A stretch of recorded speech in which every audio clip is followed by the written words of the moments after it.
This program is called Lifeline, and it was started really through President Ronald Reagan's leadership to be able to bring all Americans into the American telecommunications network. At the time, there were no cell phones, and so people who were in urban areas and were poor and couldn't afford a landline, or people who lived out in the country and didn't have one, were given assistance. The assistance was actually paid for by other telephone subscribers, and then the phone company reported it, and they were reimbursed from other people's subscription fees. So it was a no charge to the federal government. Of course, now there are cell phones, and so the same opportunity is provided through cell phones. Actually, the individual has to prove eligibility through a federal program. Is to go down there and show the paperwork, and if he shows the paperwork and qualifies, then he gets 250 free minutes, or she gets 250 free minutes a month. What's your reaction to your meeting with the veterans here today? Well, first of all, I'm very happy they came in. I'm glad that we're able to help these people with these Lifeline phones. I think it's very, very important. As one man said, you can't get a job if you don't have a telephone, because an employer can't call you and ask you to come to work. So it's really about helping people get reintegrated or integrated into the economy.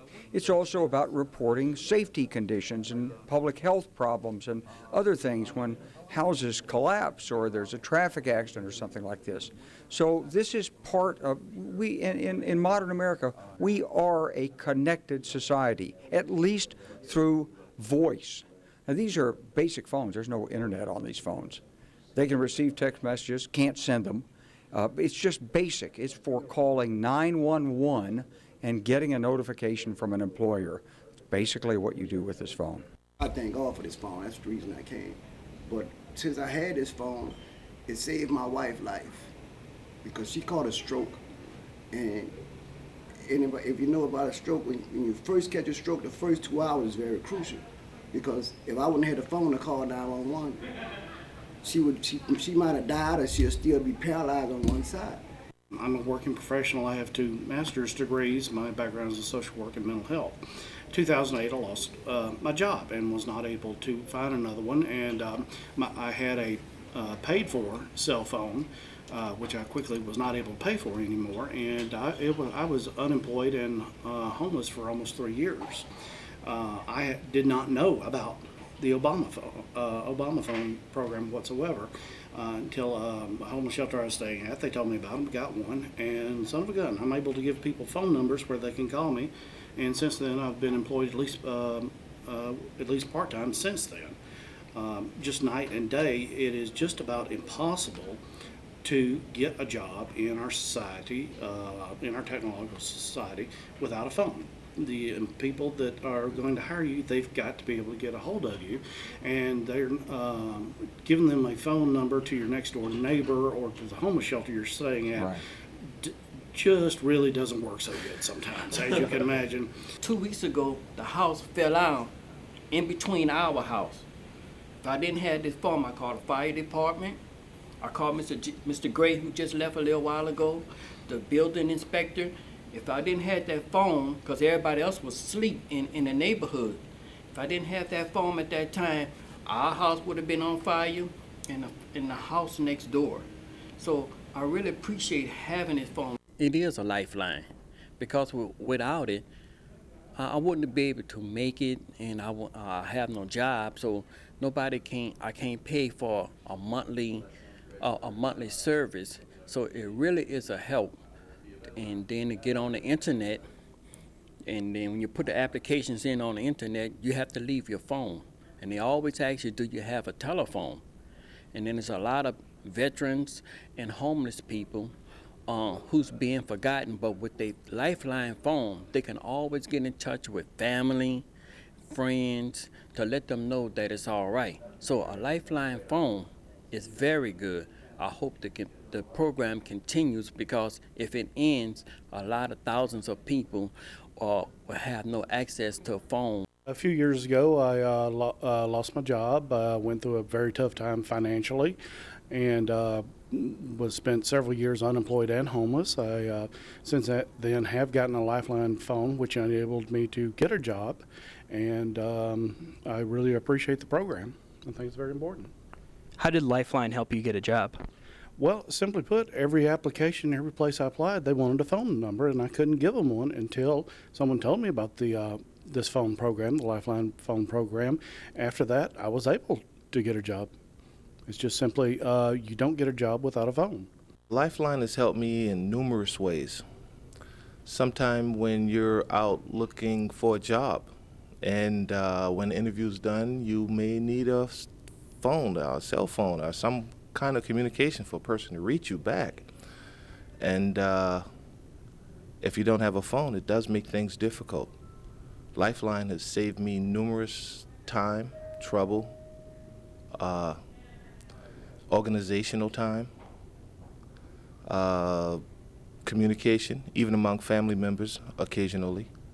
But we mainly keep it for emergency purposes.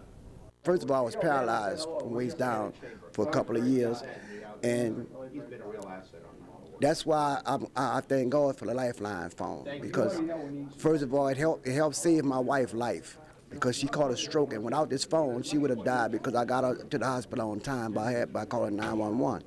I was glad to be able to come down and hear from General Clark and others and talk about how this phone program was actually started by President Reagan, expanded under President Bush to include cell phones. In fact, one of the 4 users of the phones said he actually got his first phone long before the current president, President Obama, was in office.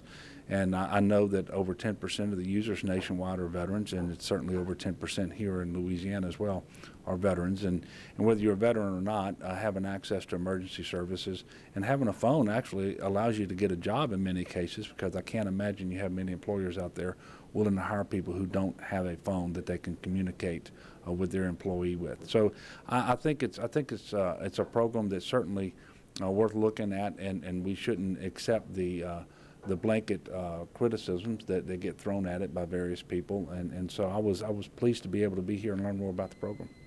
I think this Lifeline program is extremely important. One of the things that really struck me is that this program has been portrayed by many people as a program that benefits a particular race, particular demographic, and really when you listen to the people it affects everyone across the gambit, whether you're white, Black, Asian, whether you're Democrat or Republican, whether you're rural or in an urban area.